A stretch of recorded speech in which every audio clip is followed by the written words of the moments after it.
rise for the pledge? Pledge allegiance to the flag of the United States of America, and to the republic for which it stands, one nation, under God, indivisible, with liberty and justice for all.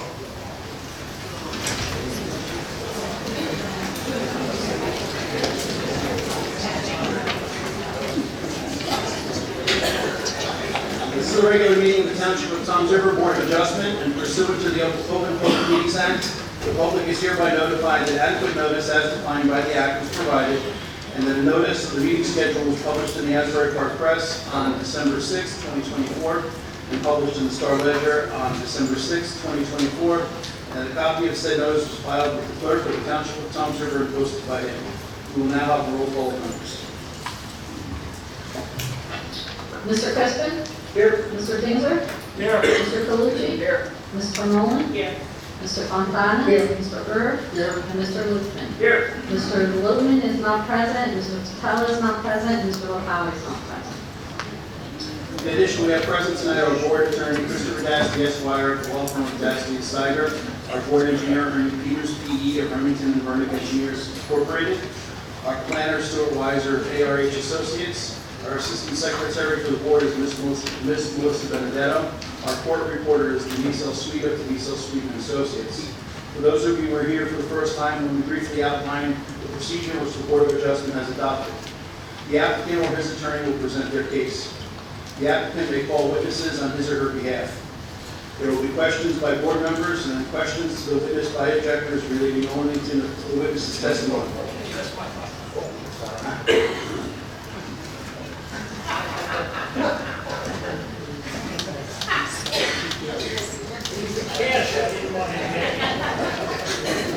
Stands it in for you. There will be questions. When asking questions regarding the specific witness's testimony, the public may only ask questions about that expert's testimony. Upon completion of the presentation by the applicant or his or her attorney, all parties who are interested may present their views. The public may comment on any aspect of the application at the public comment period at the close of the application. When speaking, please give your name, address, and your interest in the application to the board secretary and board reporter and speaking to the microphone. To avoid delays, do not repeat what a previous objector has objected to, other than to acknowledge agreement with that objection. All appeals shall be taken to the Superior Court within 45 days of the date of the publication of the decision. It's therefore very important that all objectors present tonight be heard by the board. The board will complete all appeals on the agenda, if at all possible, prior to 10 p.m. We will now proceed with the scheduled meeting. Item 5 on the agenda is approval of escrow vouchers for payment. Tonight there are 3. Voucher 2502-804 for Dasty and Steiger, voucher 2502-793 for Remington and Vernick Engineers, and voucher 2502-810 for ARH Associates. The total tonight is $13,894.50. Offered. Second. That is Mr. Luthman and Mr. Nolan. All in favor? Aye. Any opposed? Item 6 is refund escrow vouchers. Tonight there is one voucher, refund voucher for Michael Dean, block 434.44, lot 5. Offered. Second. That is Mr. Luthman on the motion, Mr. Nolan on the second. All in favor? Aye. We have no resolutions of approval tonight. Our first application, new application, is appeal number 13936. Bulk variance, public hearing open, no testimony heard. Michael Caroccia.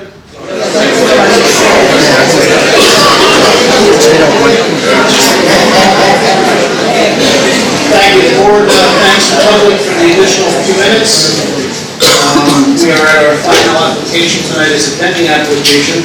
Appeal number 13893, UCD1 variance, UCD1 bulk variance, and preliminary and final major site plan.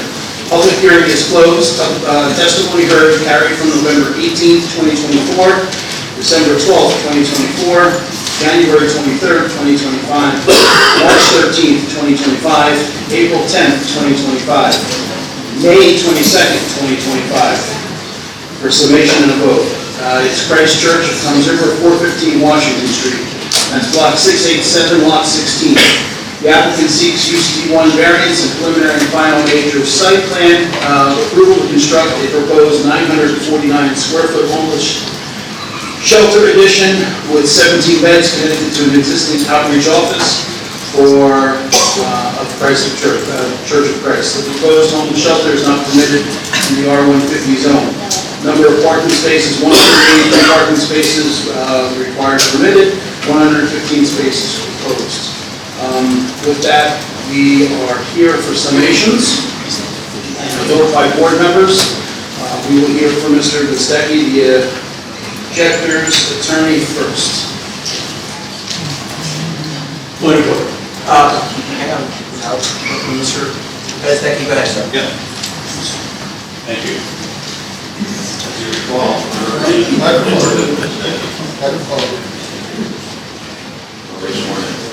As you recall, I represent one of the objectors. Microphone. You can't hear me? Well, I represent one of the objectors. The property is contiguous to this applicant's property, the church, what we refer to as the church. When I was here last, I was admonished because I was told we can't use the September meeting, it's null and void. Attorney Gasky sent me his brief tonight. At this point, I'm not going to contest that. I just wanted in the record that I believe that whatever this board would have ruled, the case says it's null and void. But I don't think it says anything about testimony being null and void. Having said that, I told you that it's analogous to the little woman that went to Wendy's competitor and said, "Where's the beef?" That's my point to Mr. York, Attorney York. Where's the proof that this applicant is carrying today? When Attorney York appeared before you the first time in November, he placed his representation on the record. He said he represents a church that wants to, as the Chairman just said, build a facility, a shelter, in an R150 zone. R150 is a residential zone. He signed it to you, the statute, NJSA 40:55, capital D-4. He didn't tell you about NJSA 40:55, 1 and 2. The intended purpose of that statute was, the purpose is to build a zoning for the residents. 2A says, for the safety, motion, and the welfare of the residents in that area. So we know that's what the zone was for. We know that the church exists in that zone. Attorney York said to you that number 4 is an inherently beneficial use to the community. It shows value and it reports to the welfare of the community. Well, the community is not the homeless. The standard is not for the homeless. The community is the residents. He did not demonstrate that there's the positive, nor did he demonstrate that there's the negative under the Secret case. That's Secret versus Wall Township zoning court. What he did was he said, this is transitional. His words, not mine. That this shelter is transitional. This board said the same thing, transition. And it's a shelter, not a home. He then segues into, this is a group home. It's up to you to make that determination. Is this really a shelter or is it a group home? Because the definition of a group home is for the disabled. They have service, they come out to meetings, they come out to dinner. They live in a home. They don't live in a shelter. There's a distinction. Why did Attorney York say that to you? I'll tell you why. Because the group home is in the statute that says that's an inherent benefit to the community. So he doesn't have to go any further. He said that. I don't have to go any further than what does he do? He segues into the cases. He cites you from St. John's Lutheran Church versus Olo. That case has no bearing before you. It was a case that went to the Superior Court. St. John's Church, as Attorney York said, talked about the time back to Moses that religious institutions give homeless families, individuals, not like this case where we're talking about homeless individuals with an overnight shelter. In Hoboken, they cited the case of Crowe, C-R-O-W-E, versus DeGioia, D-E-G-O-I-A, where they wanted injunctive relief. Any attorney who read their Mr. Dacio, it's almost like and Mr. York know that you have to ask for hurdles. So Hoboken faced and St. John's asked for hurdles. One, that they would suffer irreparable harm if Hoboken came in and interfered with their religious institution. There's a balancing of the hardships between the church and the town. The church was the one that suffered the harm of the balance, not the law. 3, substantial likelihood of success on the merits. This is a constitutional issue in that case, whether or not there's a separation of church and state, fundamentally constitutional right that the church has. The last prong was number 4, that money damages won't satisfy the church. You have to grant me this injunction, and they did. The only thing that I can say to you that I'll bring it up later is number 2 is the balancing of the hardships. This is a Supreme Court case that uses the same balancing test as Crow versus Portrayed. It's coming up later. Attorney York then went to the next case. It has absolutely no bearing on Portrayed. It doesn't involve a church, the home folks, all the homes, I get backwards. Juxtaposed religion. The Homes of Hope is another case, doesn't involve a church. They specifically said in that case, we are not affiliated with any religious institution. We're a not-for-profit organization. We don't take tax dollars, we only rely on donations. And in that case, what they did was, they had 2 individual homes, not shelters. In those homes, they put up families to live in those homes. What they wanted the zoning board to do was grant them the opportunity to build additions onto each home, so you put 2 more families in there that are needed. So I don't know where Attorney York is going with that case, but it really is not bearing on you. The case that's bearing on you, that I want to bring you to, is Sika versus Wall Township zoning board. When I heard the name Sika, I thought, by the way, that's a building here in Concord. No, it's not. It's Dr. Sika, went before the Wall Township board, wanted to build a hospital. The board voted 7-0. And by the way, not an R-150 zone. None of these cases that he cited to you are in R-150 residential zone. This is a case of first impression. Whatever you decide here, you carry the day for many people.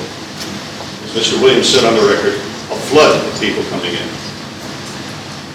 In Sika, they had to address the Natish case, the Supreme Court case also, that an applicant coming before you, Attorney York, has to do 2 things. He has to prove positive, he has to prove negative, just like your battery, positive and negative.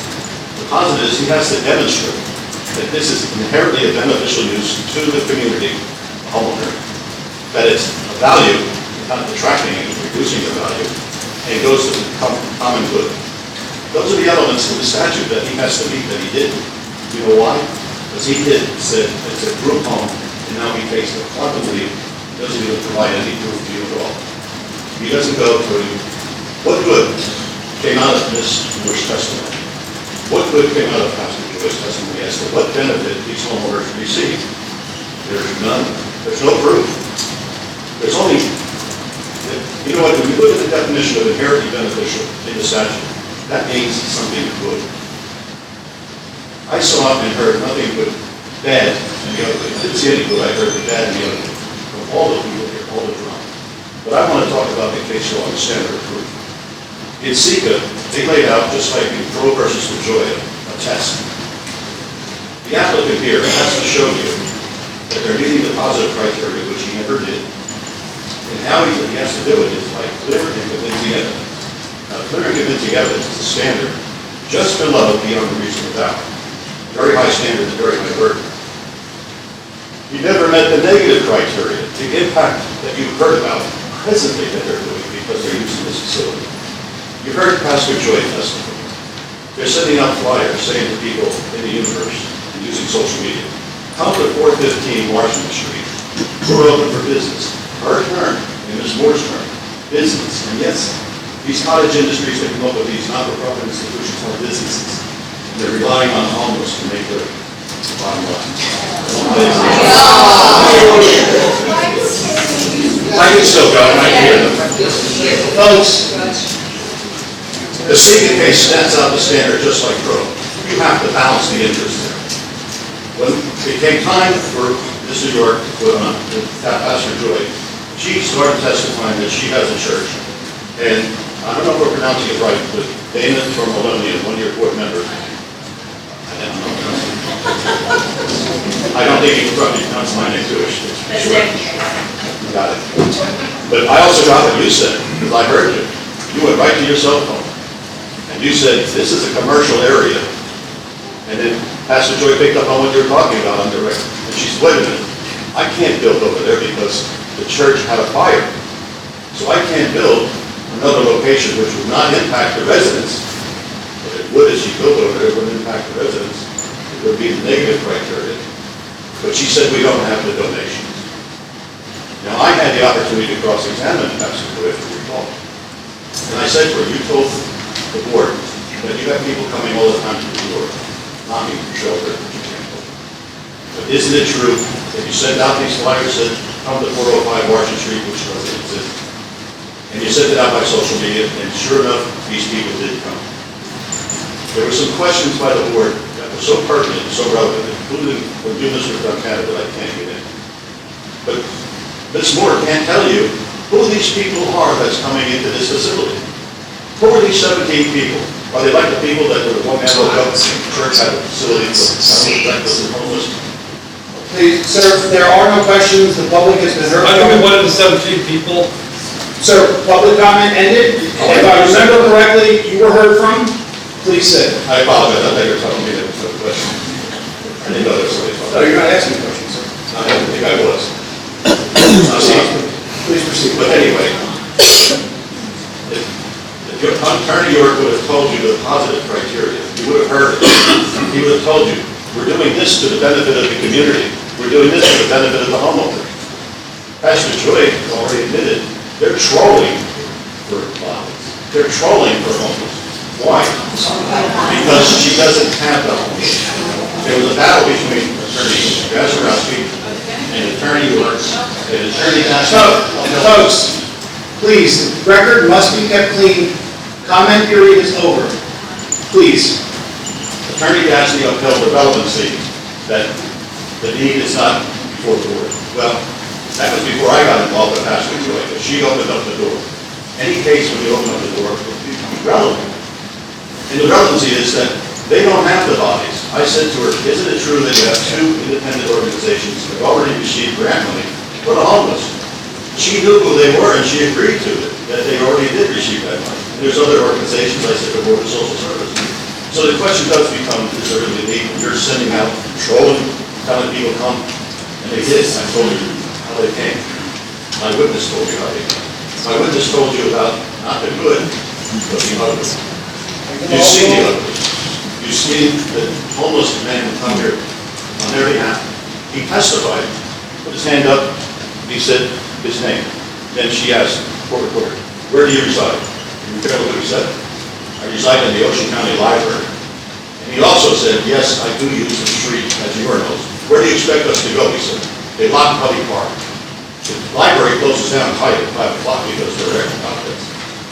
There are other cases that show that there are people, and Ms. Moore and Pastor Joy agree, that some of the mental issues are in the homeless population. Not only do they fall into a bottle of alcohol and can't get back out, but they're using drugs, and they can't stop it with that Stephen Knight that they put in their own. They're addicted. And yes, there are problems, but don't put them in an area where you're going to impact the community, where 90 feet away from this facility is a bus stop for children. You heard from a mother on the road testify. A homeless man came up to her daughter, not once in her face at the bus stop, but twice. Do we need the third time to put a banner up on 37, Megan, missing kids? Do we need that? I don't need to take that chance, and I don't want you to take that chance either. I'm telling you, let me close this so I've taken up enough of your time. You've had numerous hearings. Pro and Sika both use a balance for this. Let me leave you with this thought. If you deny this church the application, in the balance, what harm comes to the church? None. We're that good. We go back to being a church. What harm comes to the homeowners? You've heard numerous statements of the harm and impact will come. Attorney York never addressed the negative impact, which was his requirement, never addressed the benefits, which he never did. That's why I said he doesn't have the rules. Thank you. Thank you, sir.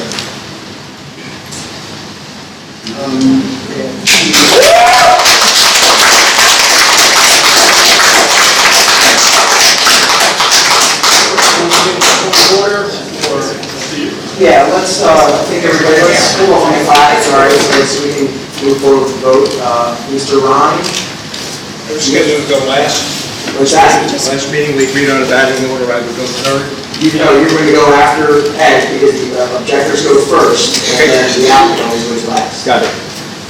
Mr. Ryan was represented by Mr. Gazarovski, we did send a letter, or email, I think it was, before the last meeting, indicating that he terminated Mr. Gazarovski's services. So Mr. Ron is now representing himself pro se as an objector, so he wants to submit his own closing argument on behalf of himself. Is that accurate, Mr. Ron? That's correct. Thank you, sir. So, he doesn't be sworn, it's closing argument. Good evening, my name is Paul Wright. I'm on my way to the 6th Magnolia Lane in Township, New Jersey, with the third house in Washington Street. And we back up into the property in the church house. We can see the parish house as a small red church, no windows, kitchen windows, bedroom windows, etc. Since 1985, I've owned 20 Hadley Avenue on the corner of Washington Street and 236 Washington Street for professional buildings. My wife has operated a real estate company there since 1985, 40 years. I've been on Washington Street with an accounting practice I have operated for 53 years. Basically, we're all in the downtown area. We've been here for over 50 years. I hired Ron Gazarovski to represent us, provide advice, and to recommend professionals to prepare reports and to testify at the Board of Adjustment hearings as objectors to the Episcopal Church plans to build a homeless, seeking shelter addition to the parish house behind our homes. Although we have recently terminated service, we will continue as objectors at these hearings. As you are aware, we hired an appraiser, a consultant, and a community planning consultant to testify and were questioned by both the applicant's attorney, the Board of Adjustment members, and the public. My remarks tonight are being made to remind the Board of some of the important points that were made by these professionals to support the objective position that the proposed variance should not be approved. Dan Molitor, real estate appraiser and consultant, was hired to study what the valuation impact would be if a use variance and site plan approval to construct an addition to the existing outreach center were granted would have on the residents that are adjacent to and close to the church property. His report was complex, as it was not a typical appraisal report, but was meant to show the impact of what happens when a non-conforming use, such as a shelter, is constructed in a residential zone. His report concluded that the properties that were studied in his report showed the average loss was approximately 15%, and that the closer the homes were to the non-conformity use, the higher was the loss. There were very few shelters of any kind in Ocean County that he could use for his report. And more importantly, there was absolutely no homeless sleeping shelters in any residential zones, such as the proposed site on Washington Street. His report concluded that the loss in value was probably an important reason why most shelters are located in commercial corridors where the proximity to residential communities are either limited or non-existent. Peter Steck, an experienced community planner, testified in detail about the fact that the corrected certified application notice that was mailed after the voided September meeting detailed that the church was seeking site plan and use variance, which specified that the 1,000 square foot addition was for a shelter, group home for homeless people. The information contained in the notice, as well as the supporting documents, such as a statement of operation, was misleading and was incomplete. The shelter is not a group home by definition. It requires different licensing than a group home, therefore it would not automatically qualify as an inherently beneficial use. Group homes are quite different. They're limited to 15 occupants and are set up to be used as homes with all the amenities, and not like the sleeping shelter where people arrive in the evening and leave in the morning for the following day. AHA, the proposed operator, is not affiliated with the church, and the use cannot be considered as an accessory use as defined in the ordinance. He questioned whether a zoning permit should even be approved for the counseling center. Additionally, the site plan does not provide for adequate buffering on the west side, which is Magnolia Lane, or the front of Washington Street. To obtain approval for a D variance, the applicant must also show that the project is inherently beneficial to the public good. His testimony clearly stated that this homeless sleeping shelter was detrimental to the quality of life for the residential area where it was proposed. I would also like to remind you about the comments that were made by our neighbor, Patty Kelleher Thompson, regarding public safety. She discussed in detail the safety concerns because of the number of children that live close to the proposed site. There's a bus stop on the corner of Magnolia Lane, and many children walk to the three schools in the immediate area. Since this shelter is only an overnight accommodation, and the clientele must leave early in the morning, is there any guarantee they will not just wander around in the immediate area in downtown? We've already had an increase in vacancies since the Homeless Coalition sent the word out to come to 405 Washington. It has become a magnet for those seeking assistance, whether the outreach center is open or not. One of the exhibits provided to the Board of Adjustment was a copy of the zoning permit issued in June of 2023. This was a detailed information as how it would be operating as a counseling center. However, in the past few months, in addition to the approved counseling center, the Homeless Coalition has been operating at the parish house and has now become a homeless service center, including regular scheduled mobile van in the driveway next to our backyards of the homes on Magnolia Lane that provide showers, laundry facilities, plus haircutting service in the basement of the parish house. Although there are no sleeping facilities there are clearly more than 17 people hanging around in wooded areas in the back of the parish house on the days where these services are being offered. In conclusion, most of us understand that there is a homeless problem that needs to be addressed in Ocean County. So spending a significant amount of taxpayer money to develop a 17-bed homeless sleeping shelter in a residential zone where there are clearly other sites that could be developed in Ocean County does not make any sense. The granting of this variance will also undermine the fundamental principles of Tom's River zoning laws, potentially setting a precedent for further similar applications that could erode the integrity of zoning protection for residential areas and zones. This variance request is more than a zoning request. It is a request to change the character of the downtown of Township. We would ask that the Board of Adjustment deny this variance. And I would like to thank you for your patience. Thank you, sir.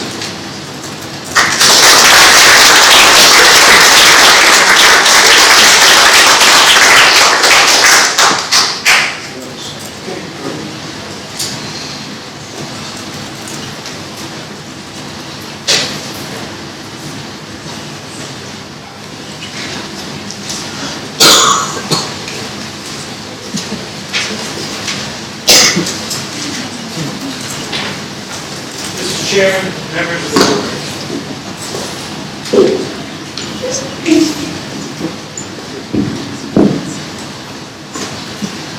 What exactly is the church trying to do?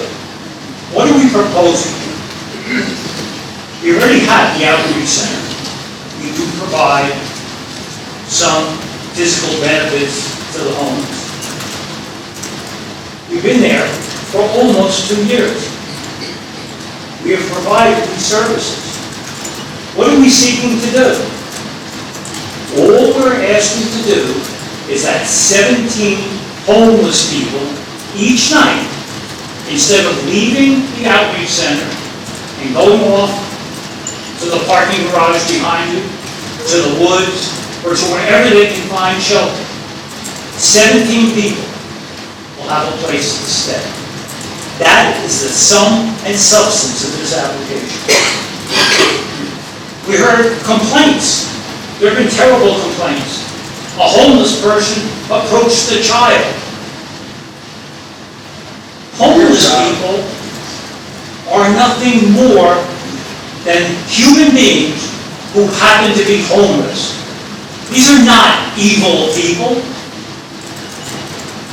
We heard the courage of some homeless people here. They're the ones with courage.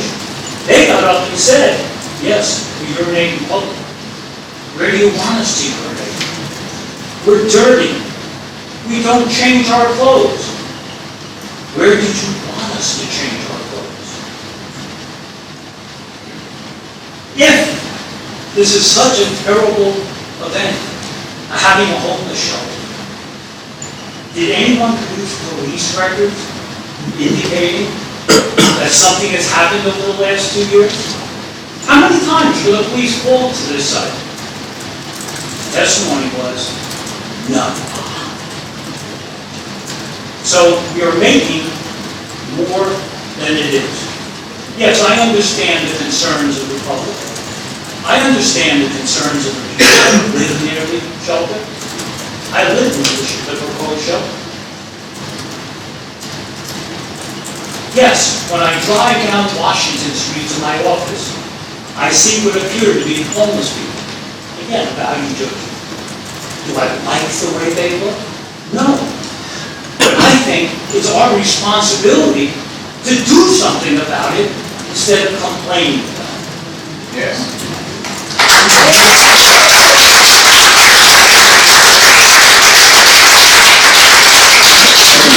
We are proposing a small addition to the building. What impact does that actually have on the neighbors? People will come, 17 of them, pre-approved, stay there overnight, get up in the morning and leave. Now, someone said, well, they're going to be wandering around the neighborhood. Unless you're blind, they're wandering around the neighborhood now.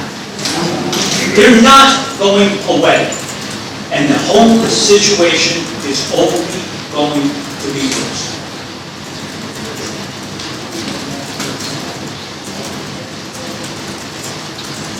Testimony. I want to deal with the objector's professionals.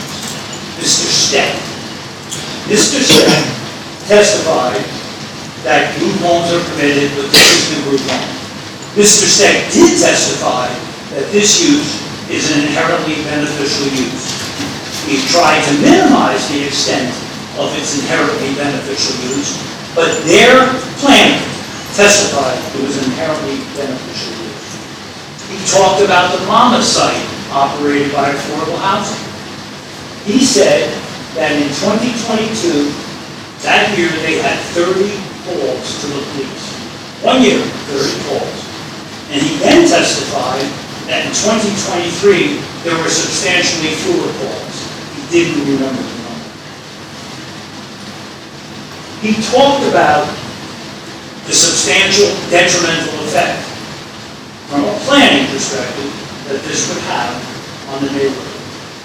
His point was there's no buffer.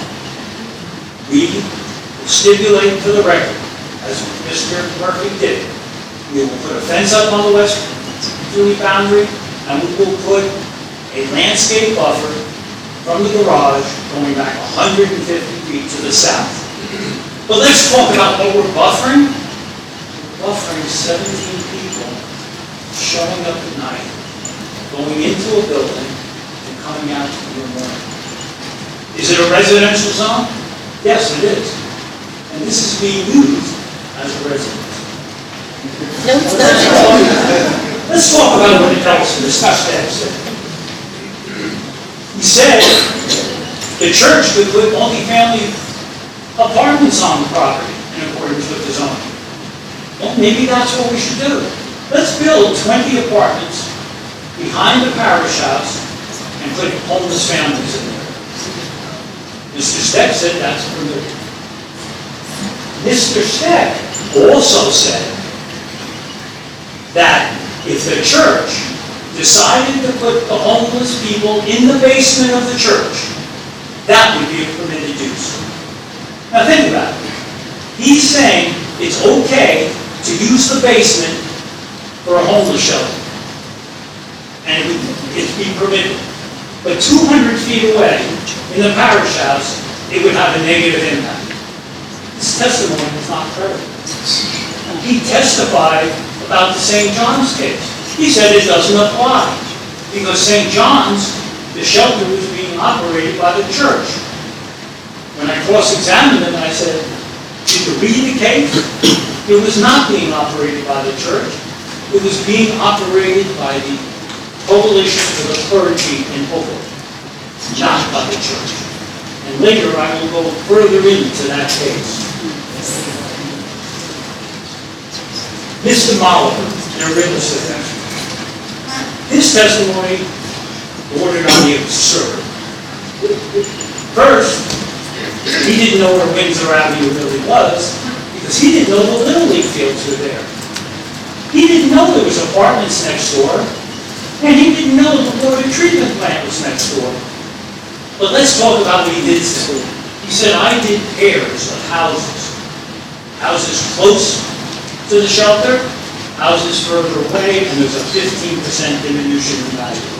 And he used November 2024 as the date for his valuation. He had no idea what he was talking about.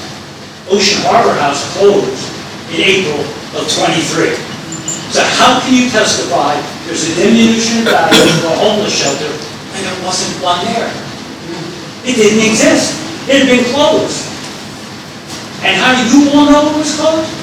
Because subsequent to that, you approved a new operation for Ocean Harbor House, which is not commenced. Mr. Molliver did testify, however, that Ocean Harbor House operates a shelter on Conifer Street. He never said that it had any negative impact on the properties across the street, which are residential. Mr. Molliver's testimony was far from accurate. He really didn't know where he was talking about.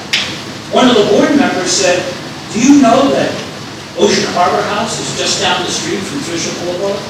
Did you know that the Little League fields are not just Little League field?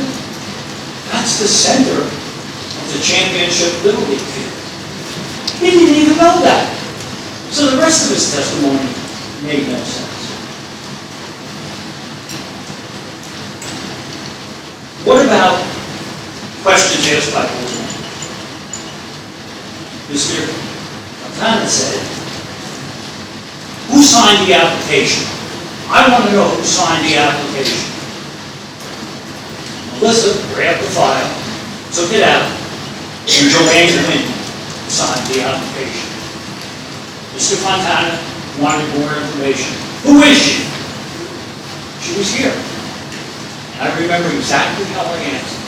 Joanne Quinn is a warden at the church. The other wisecrack I made, they have wardens, but we have rabbis. The church signed the application. I am at a loss to understand why there is a concern about the church being the applicant. The church has been present at every single meeting. Every single meeting. Is there a concern that affordable housing and the church don't work together? The answer is the church owns the property and is responsible for its operation. But the church did testify. That's what we have to talk about. How did the church testify? First, hired me. And big to-do by Mr. Gazarovski. The applicant should testify. There's no law that requires the applicant to testify. By the way, did any of the applicants testify tonight? Have you ever heard me call an applicant to testify? Why don't I call the church to testify? Because there's nothing that the church can testify to. How does the church present its case? We have witnesses.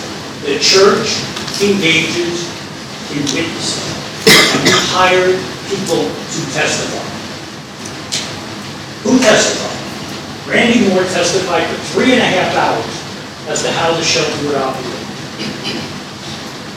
Her testimony was honest and gave you everything she had.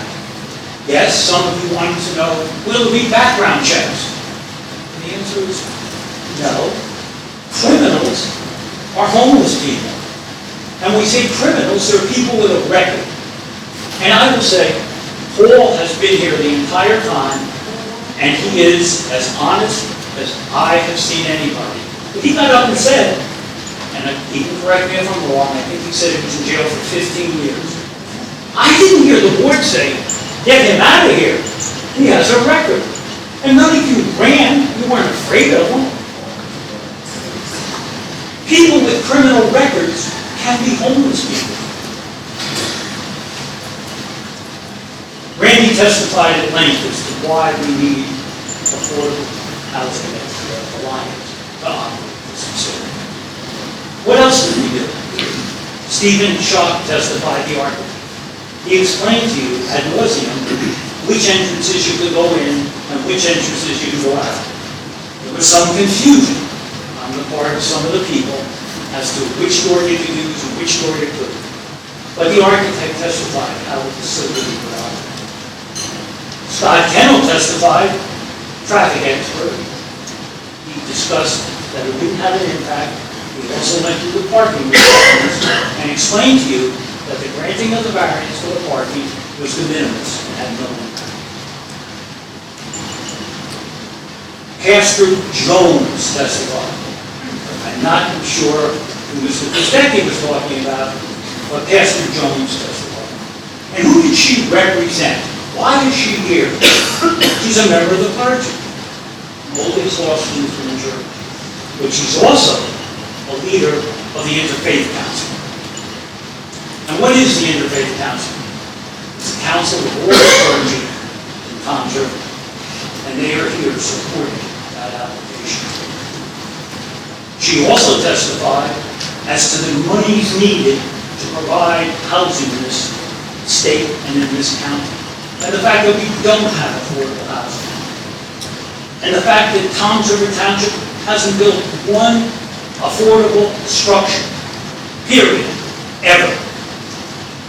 It has an obligation under code to build affordable housing, but it doesn't bother. And how many shelters has the township built? What has the township done to solve the problem?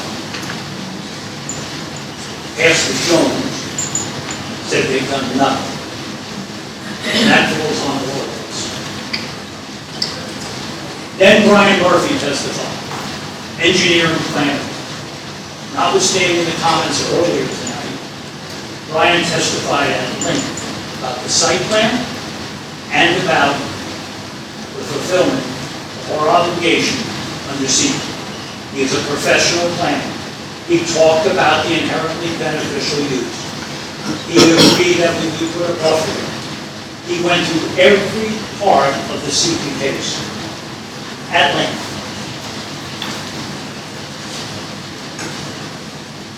So what is the law? Mr. Kostecki has given you his version. My version is slightly different. On the other hand, Mr. Dasty will be the final arbiter of what the law is. The SEQA case is a New Jersey Supreme Court case, 127 New Jersey, 152, 1999. First, you have to determine whether this is an inherently beneficial use. It's not the lay people telling you what's inherently beneficial. It's the two planners that have already testified, and they both agree it was an inherently beneficial use. Period. End of story. And I do believe at one point, Mr. Dasty made a comment that it's already proven as an inherently beneficial use. There is no doubt that it is, under the statute, an inherently beneficial use, as defined by the statute. And the statute doesn't say, is it good for the church, is it good for the town, is it good for the people? Inherently beneficial use is a type of use. And clearly, homeless shelters, affordable housing, group homes, we go on and list the various beneficial uses.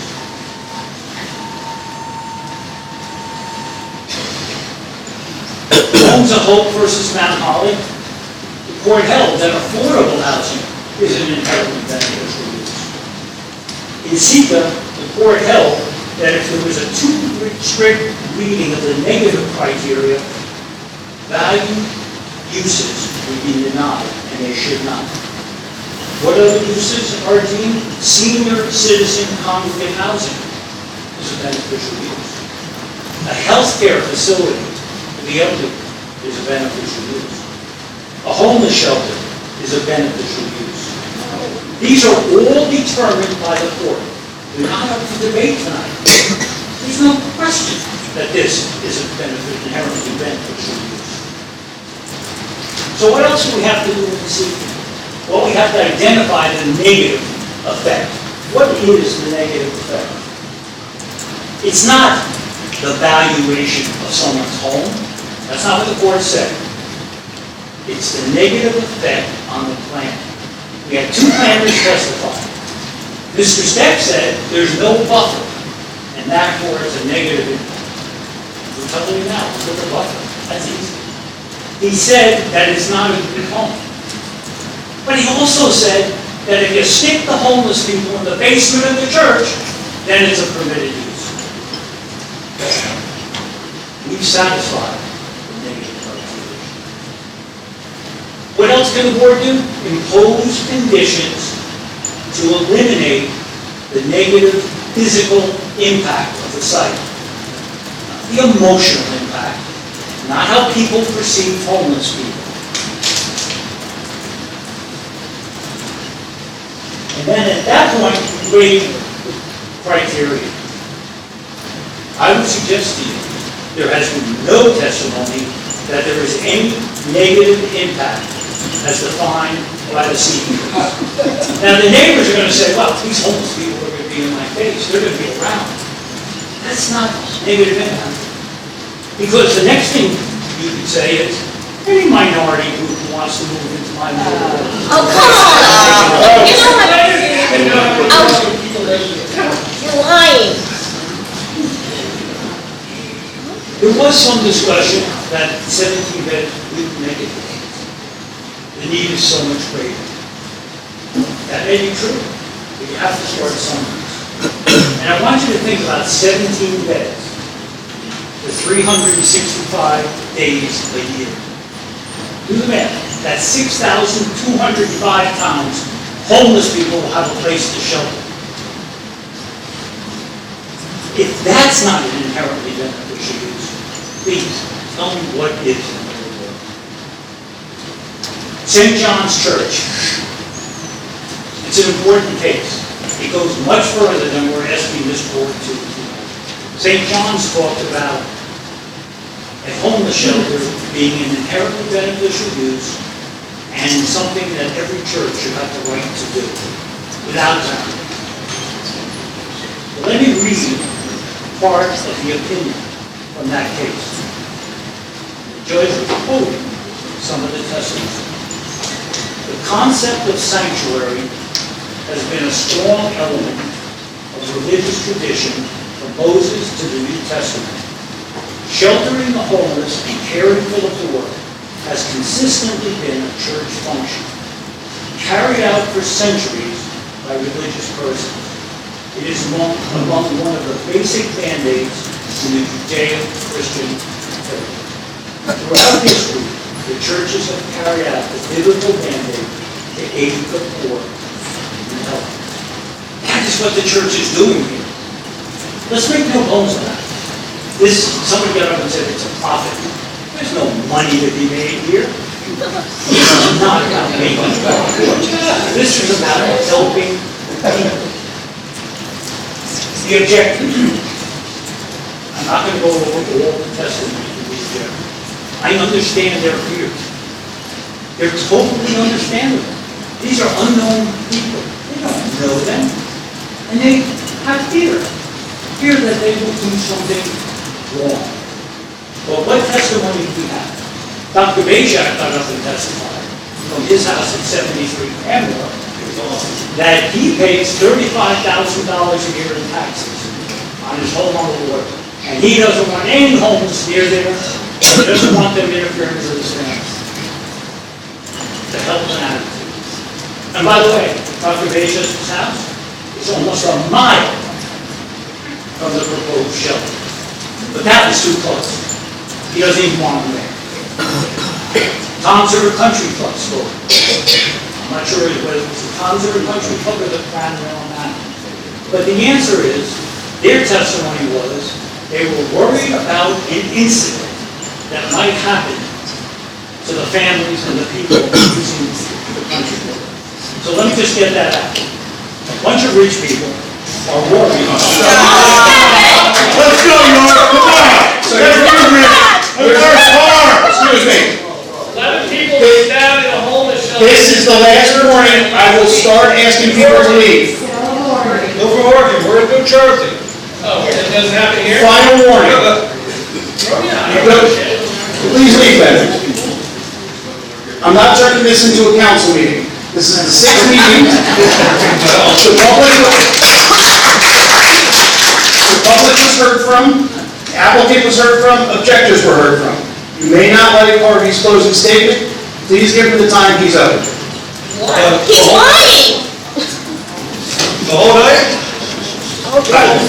Guys, please don't make me throw somebody out. No one has yet been asked to leave. All right, Doc. Please proceed. So what was gonna happen? Some rich people were playing golf and tennis, and a homeless person was gonna come over and do what? What exactly was that homeless person gonna do that would interfere with their golf game or their tennis? But let me point out to you, that it is about 1,000 feet from the proposed shelter facilities with a structure where the country club is. How far across that lawn do you think the homeless person would get before they saw him, dial 911, and had him arrested for trespassing? Would you take a nanosecond? And then we heard from a property owner on Magnolia, concerned that when her grandchildren visit, she would not want them to go to the bus stop on their own. Valid concern, because if that's what's in your head, that's your concern. But what does that mean? It means when she gets up in the morning, sends her grandchildren off to school, she'd have to get in the car, drive 300 feet to the bus stop, sit with them for 5 or 10 minutes, and go home. Okay, that's an inconvenience. Is that inconvenience so important that we deny 17 people? Wow.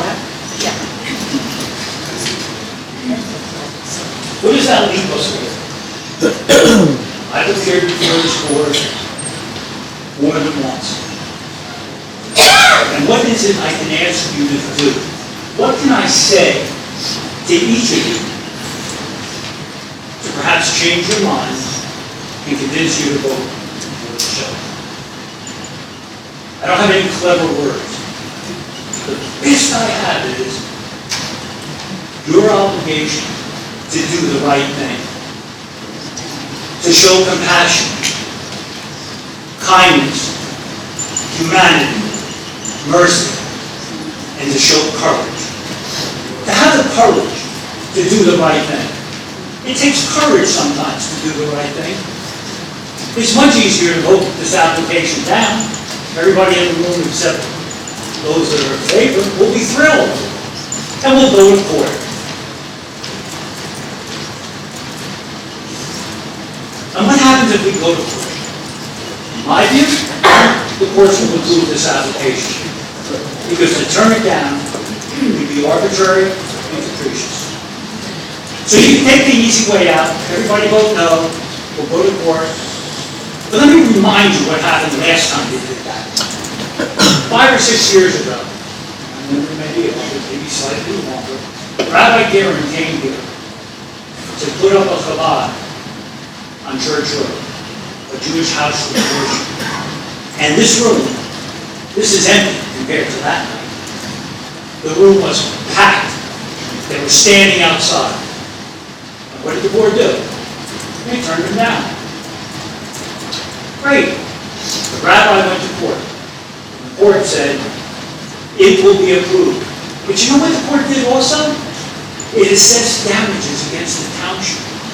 And the township was required to pay the rabbi and his attorney more than $100,000 in damages.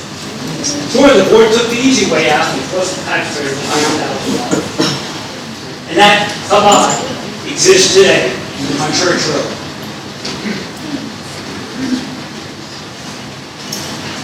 So we need kindness, we need compassion, we need courage. I'm asking each of you to give profiling courage. Yes, a lot of courage was shown here. The homeless people who got up and spoke, that's a courage.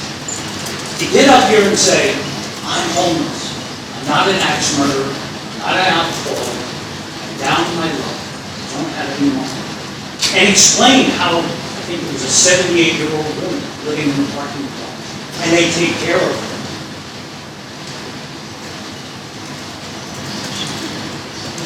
What are we asking? We're asking each of you to show kindness. We're asking each of you, as human beings, to show humanity. What does it mean to be human? What binds us together? Doing good deeds.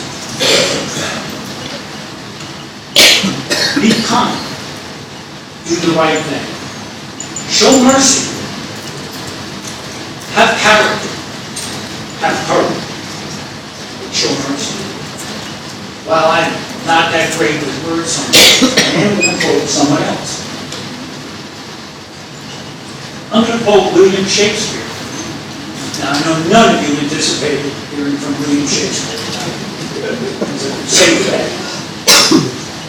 William Shakespeare in The Merchant of Venice delivered a very important speech about mercy. And he said, the quality of mercy is not strained. It droppeth as a gentle rain from heaven upon the place beneath. It blesseth him that gives and him that takes. We are asking you to show courage, kindness, and mercy, and to do the right thing. Prove the show.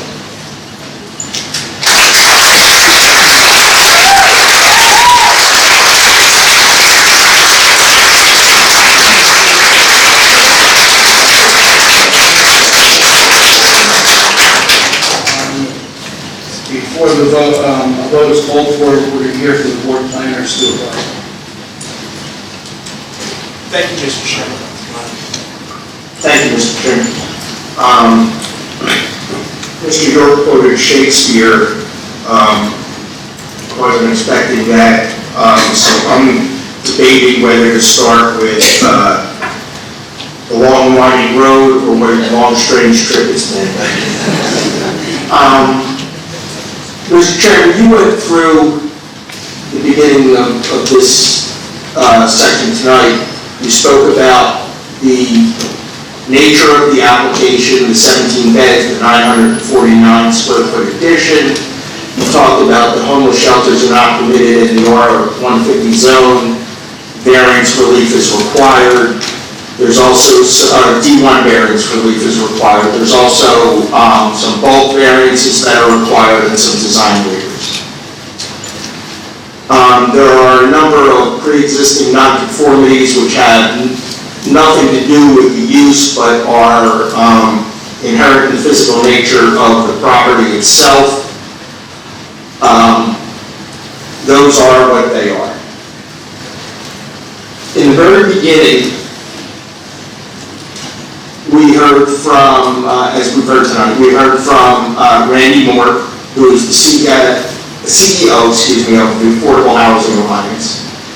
We heard from Pastor Sue,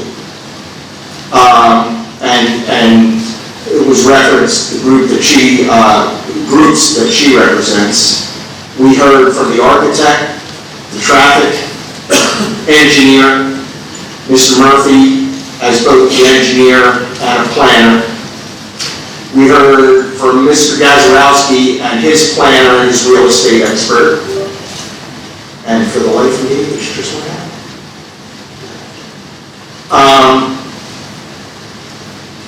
And we've heard from members of the public both for and against the application. We've heard a lot of debate about what the application is and what it is not. And before we get to the relief being requested, I think it's important to address some of these issues. Homeless shelters, as we've heard, are not permitted use in the R150 zone. So D1 variance relief is required.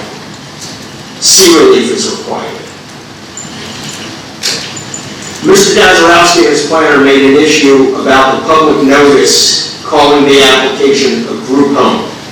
It was testified that the applicant is calling this application a shelter/group home, and in his opinion, it's not a group home.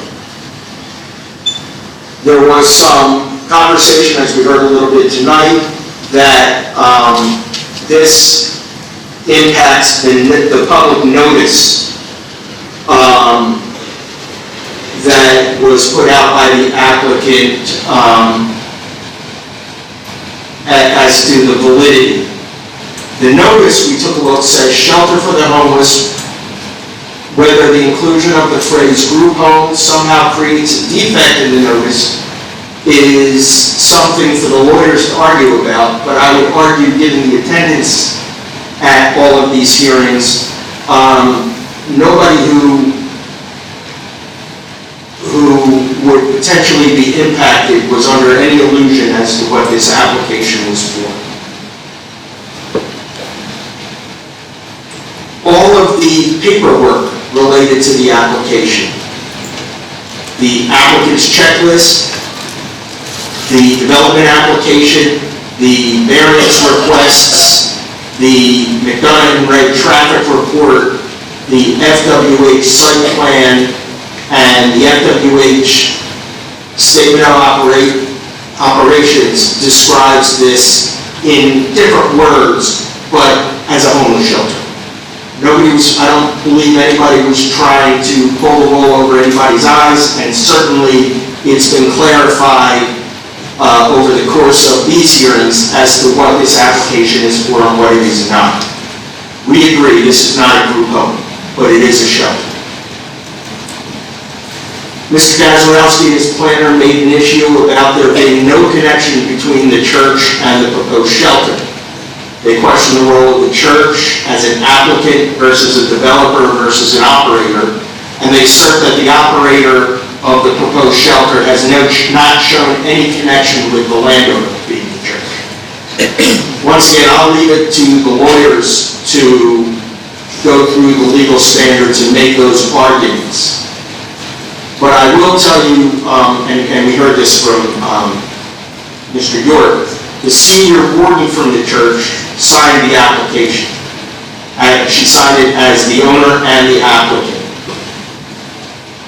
She signed this corporate disclosure statement as the agent for the church and signed the escrow replenishment agreement with the township. So the fact that there are suggestions that there is no representative of the church that authorized this application, I think just isn't true. The senior warden was here, and frankly, with that kind of a title, she would have made it known if there was any representations that were amiss. I don't know how much more of a connection there could be. Mr. Gazarovski and his planner made an issue about the shelter being accessory to the church. The planner testified about accessory uses and how they're defined and whether they're subordinate and this, that, and the other thing. The fact of the matter is, whether it's accessory or not accessory, or how you want to describe it, I don't think is material. What we have here is a request for a variance. What the variance is from, and whether the variance relates to a principal use, accessory use, an ancillary use, whatever, however you define it, they're asking for permission to use the property in a way that's not permitted in the zone. So I think all of these are distinctions without differences.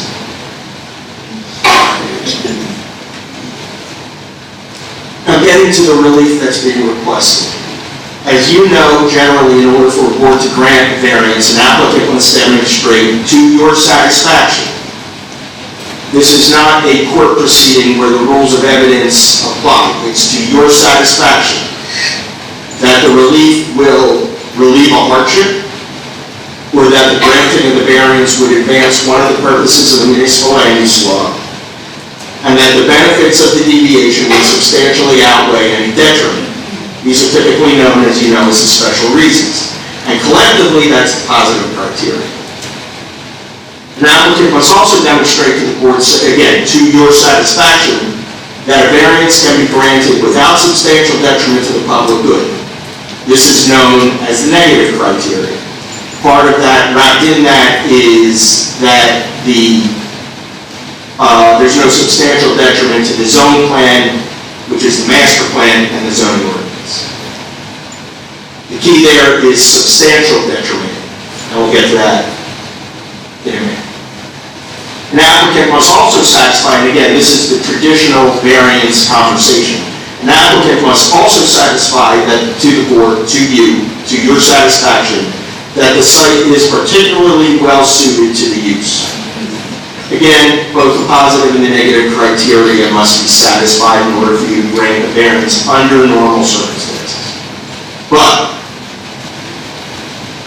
in 2009, the legislature, New Jersey legislature, amended the municipal land use law to define an inherently beneficial use as, and I'll quote, a use which is universally considered of value to the community because it fundamentally serves the public good and promotes the general welfare.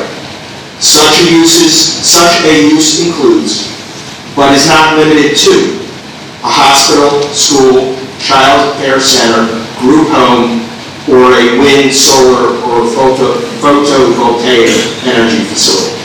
Close quote. If a use is held to be inherently beneficial, it presumptively satisfies the positive criteria for the grant of the variance. By and large, that would take care of the C relief being sought. For the negative criteria, the requirement is modified for an inherently beneficial use to what is known, and we've heard about this tonight, as the SECA balancing test. Under SECA, you as the board must identify the public interest at stake. Then identify any detrimental effects that would result from the grant of the variance. Then determine if you could reduce any of the detrimental effects by imposing what the court calls reasonable conditions. And then you weigh the public interest versus the public detriment and determine whether, on balance, the grant of the variance with the conditions that you impose would cause a substantial detriment to the public. If it would still cause a substantial detriment, you vote it down. If it would not cause a substantial detriment, you vote yes. There has been extensive discussion over the course of these hearings, and including tonight, as to whether a homeless shelter qualifies as an inherently beneficial use. I think this is up to the first thing that you need to decide. Mr. Murphy and a number of the witnesses testified as to the various court cases that support his belief and the applicant's belief that the proposed shelter is an inherently beneficial use. I'm going to leave the interpretations of these cases to the lawyers to ultimately decide, but I think for tonight and for your vote, you need to decide that as well. So, assuming that we move forward under your finding and your agreement that this application and applying the SECA test, or that the application is for an inherently beneficial use, I'll go back to the SECA test. Number one, we identified the public interest at stake. The public interest at stake is housing for the homeless. Mr. Gazarovski's planner admits, and this is a quote, there certainly is a public benefit to helping someone that doesn't have a home, at least to have some place to stay for the night. There's no doubt about that. Close quote. I will leave it to you to interpret everything that you've heard to determine whether housing for the homeless is an inherently beneficial use and is the public interest in it. Assuming that it is, then we identify any detrimental effects that would result from the grant of the variance. These have been identified by numerous of the witnesses or the people who have come up from the public to speak, as well as some of the professionals, as noise, traffic, crime, impacts to property values, impacts to children walking to the school bus stop, and a general unsafe environment. But having a detriment is not the test. As I said earlier, it's whether the detriment is substantial and whether the substantiality of the detriment or the substantial nature of the detriment outweighs the benefits of the application. The board must then determine if it could reduce any of the detriments by imposing reasonable conditions. With respect to noise, Mr. Murphy testified that the design of the shelter shields much of the activity from adjacent residents, that the entrance is located on the east side of the building that's away from the residential uses to the extent possible, that fencing and landscaping adjacent to the residential uses would be installed, that a solid fence rather than what was originally proposed, which was a chain link fence, would help with the noise, and that the applicant would plant trees to assist in buffering along the western property line. They also said, Mr. Murphy also said, that the Alcoholics Anonymous and whatever NA stands for, I'm blanking on that one, that those meetings, thank you, that those meetings currently held in the building 2 to 3 times a day are being moved to the main church to draw those people away from being that close to the residential area. With respect to traffic, the board heard from Mr. Cannell, the applicant's traffic engineer, that the impact on traffic and on parking would be de minimis. The objectors did not offer a traffic expert. We also heard that the applicant would provide a trash enclosure to contain some of the trash and keep some of the animals out of the away from the property and so forth, and maintain the property, and would maintain the property as part of the approval. So, in sum, to sort of put it all together and pull it apart again, it's crime, the equity in the homes, the impact to children walking to the school bus, and the general quality of life. It's then up to you to weigh the public interest at stake versus the public detriment and to weigh the public interest at stake versus the public detriment, and determine whether, on balance, the grant of the variance with the conditions and the concessions that were discussed would cause a substantial detriment to the public good. That's for you to decide. What we would offer and recommend is that any approvals granted this application be conditioned upon the applicant's professionals revising the maps on the cover sheet of the application to be scaled, revising the lighting plan to conform with the required lighting details, and to revise the plans to reflect the conditions and concessions that were previously discussed and the conditions that you as a board might impose on any positive vote should you decide to vote that. That is what I have. Thank you, sir. Before I call for a motion, I'd just like to remind that all of our board members, regardless of your yes or no vote, should put your reasonings for your vote on the record. With that, I will entertain a motion of approval or denial of the application. I make the motion to approve the special reasonable variance for the Christ Church based on the testimony given in the comments. In order for the board to approve the special reasons variance, the applicant must show that the proposed use promotes one or more of the purposes of the municipal land use law. It must also show that the general welfare is being served because this is a particularly suited site. After 6 months of testimony and comment by professionals, both for and against, most people, or many people, have concluded that the shelter is an inherently beneficial use. The courts have determined that an inherently beneficial use, or so usefully considered to be of community value, the municipality should favorably dispose towards them in their inclusion. Once particular use is determined to be inherently beneficial, the positive criteria under the procedure balancing act is to be satisfied.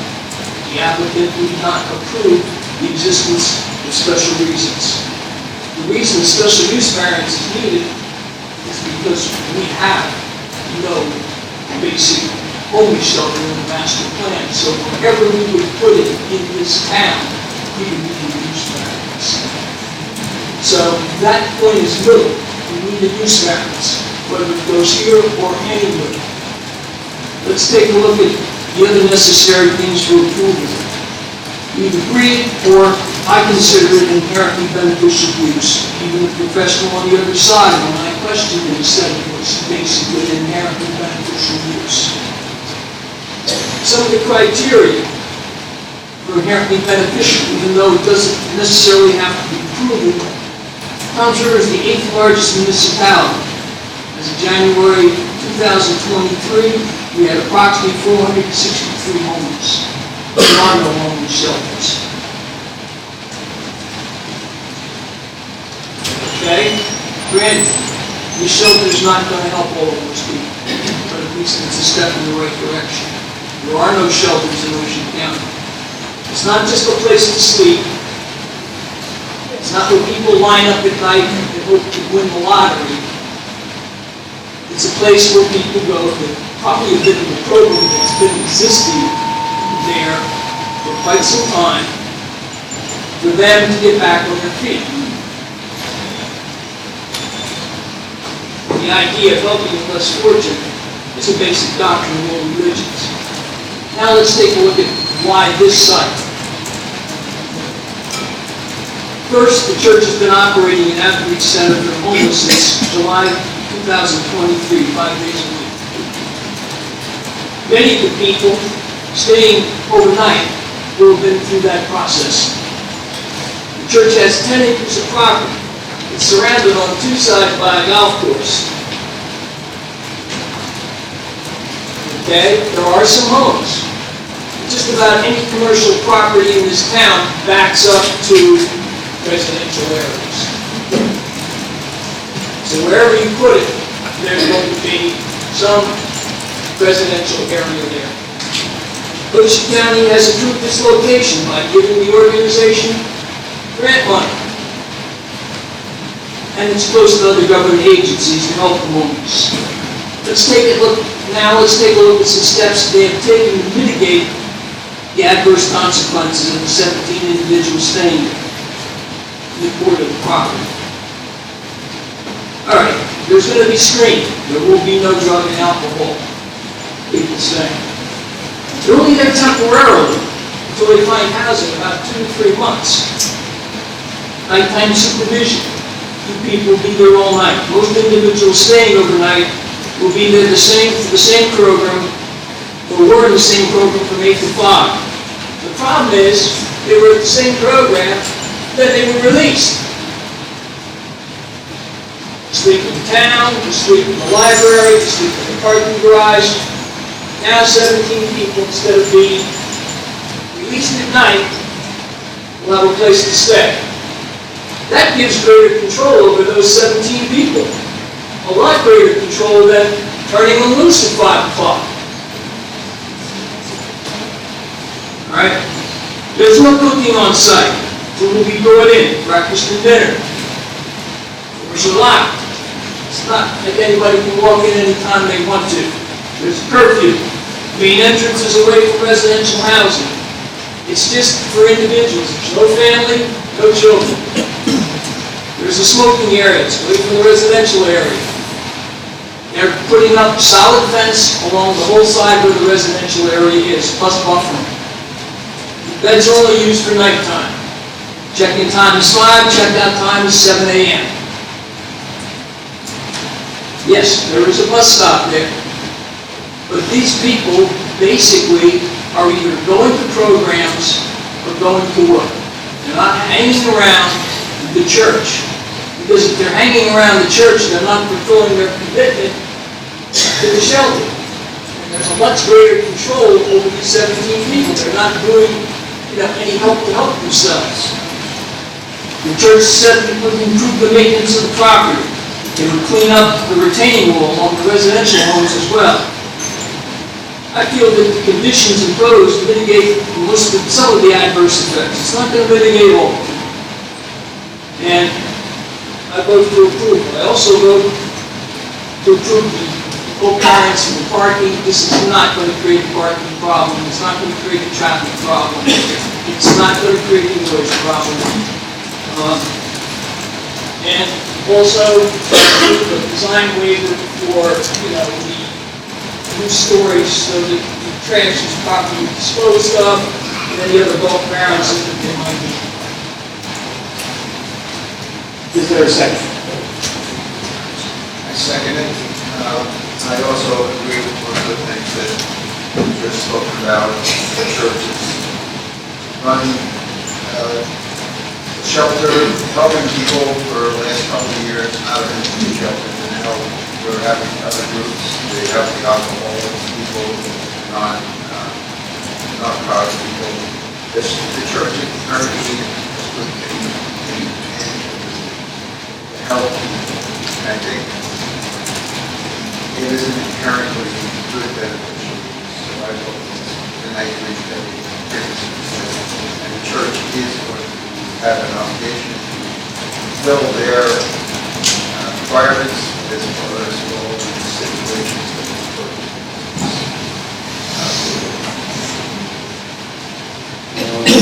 I have a motion from Mr. Luthman, a second from Mr. Calucci. Roll call, please. Mr. Luthman? Yes. Mr. Calucci? Yes.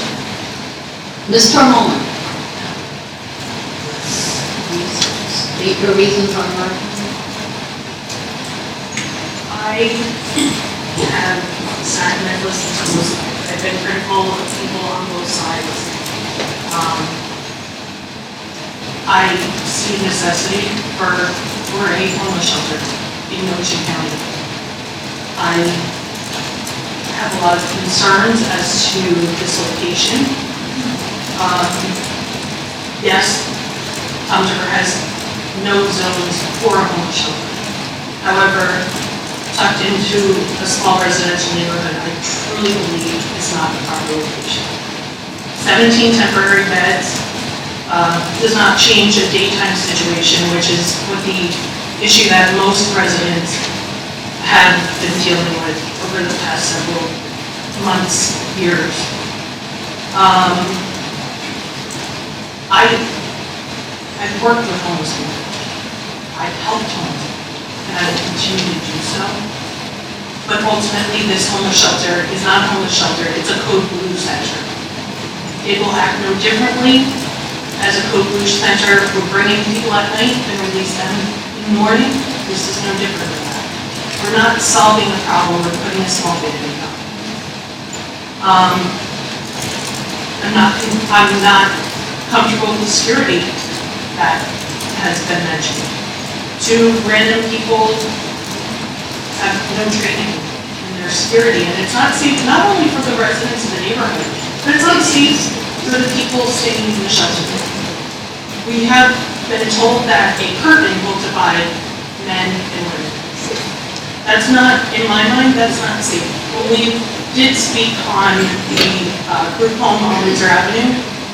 I was very firm in my beliefs that this was a women and children's center and that men were not going to be part of that shelter. And the reason being is that not only do those women and children need someplace safe to be because clearly they've come from a bad situation, but men also don't need to be put in a situation that they can be accused of doing harm to other people.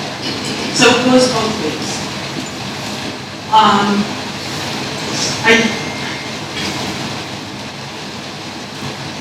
I don't believe that the easy way out is to vote. I don't. Not in the least bit. This has been a fight between my head and my heart for 8 months. And it doesn't come easy. So please understand that it's not an easy answer. I do believe that AHA, Adcore, Christ Church, and anybody else who would be willing to step up and help in a homeless shelter somewhere in Ocean County should do so. We need one. These people need a permanent shelter to go to, whether it be daytime in 98 degrees or nighttime in 25 degrees. They deserve someplace to go, but this is not the right spot for that.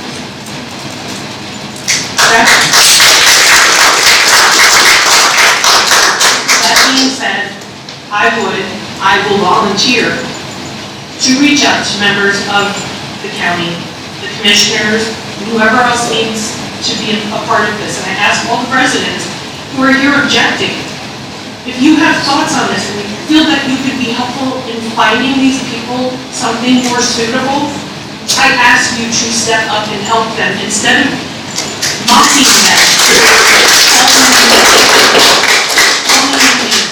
or poo-pooing them because they don't live in a house like yours. They deserve a home. We all deserve a home. That being said, again, $15 million, $13 million is a lot of money. And I feel that there's a better solution with that money. So again, I vote no. That's it.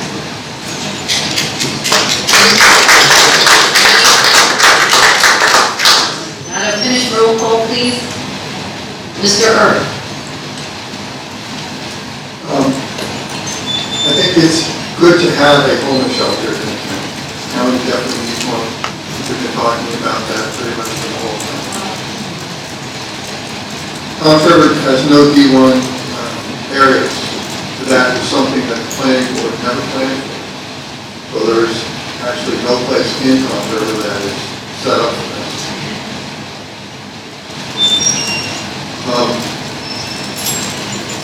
I am in favor of the concept. I'm not in favor of the location. We have 2 people that are going to be working that shelter. And I'm not sure if that's enough people. You have 17 people you're going to be supervising, monitoring, letting people go out and smoke, come back in, monitoring the lockers. I don't believe that's enough people. I don't believe those people were trained or going to be trained to pick up if someone is under the influences. That, I think, is a very important thing. I was concerned about the separation of the men and women. There really isn't. It's just a curtain. And as she mentioned, that goes for both protections for the man and the woman. I think that would inherently be a problem. I am definitely in favor of the concept, but I'm not in favor of the location. And I don't believe that the detrimental criteria has been alleviated. So my vote is no. Mr. Fontana? Long 8 months. Both sides gave very compelling closing statements. I believe that Tom Miller has to do better. I believe that this was a little bit of a mix of church and state here. I think that the applicant should probably seek from the township a variant, a zone made specifically for a homeless shelter or group home, or one that would allow it. As far as, I hope that, I'm sure this is gonna go to a court proceeding after this, and I would hope that the state of New Jersey looks further into this too, as far as the guidelines that should be set forth, as far as the qualifications and certifications of the people that are actually gonna work, whether it be a group home or a homeless shelter, having certified people that work there, whether it be a licensed social worker, psychiatrist, nurse practitioner, something. There's got to be something. Tom's River has to do better. Ocean County has to do better. Like I said here, the $12 million or whatever the grant money is, for that kind of money, the homeless people of this country, of this world, of this country deserve better than 17 beds. So I think it really falls back on the township, the county, and the state, and really not this board. We're here to decide on a variance. We're not here to decide about mercy or compassion. Unfortunately, that's not what we're here for. We're here for a variance vote. And with that being said, I vote no. Mr. Dinser?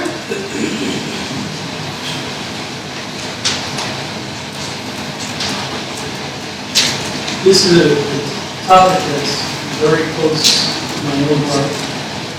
I have friends that have been homeless, that I've helped as much as I can. I've worked with a gentleman in town that's an advocate for the homeless, trying to do what I can. I've almost been homeless myself on occasion, back in the day. I know what the fear is like, about losing home with a family that you once had. That being said,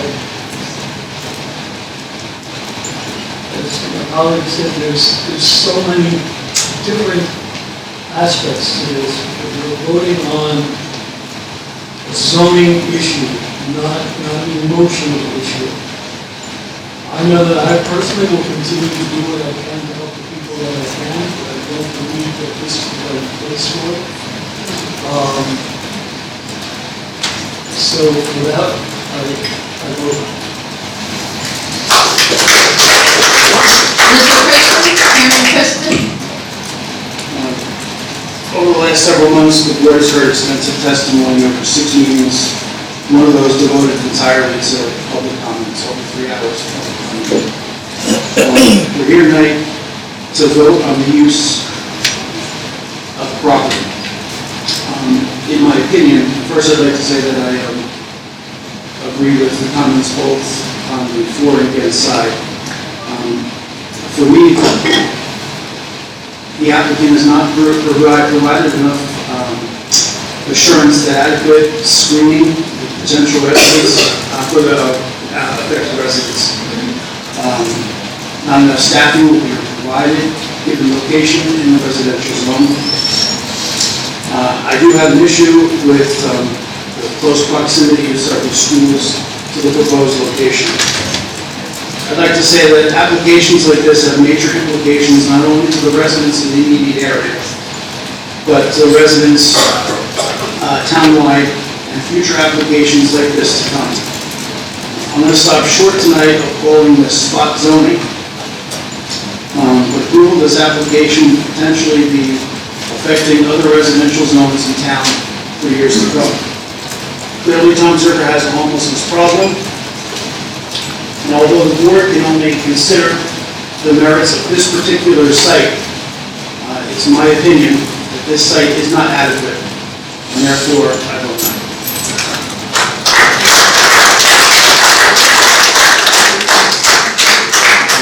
With that, it appears we are 5 against. So there's two affirmative, 5 against, so this has been denied.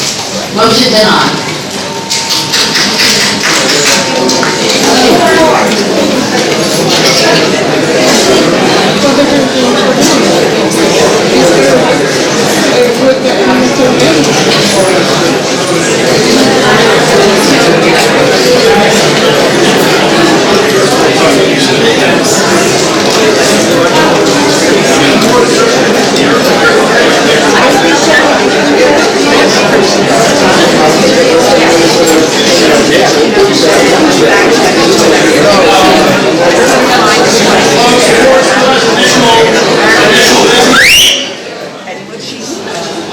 Before we adjourn, I'd like to point out to the members of the board to be mindful of any public comment you may make on social media, as well as to the media, which obviously you're covering today's proceedings.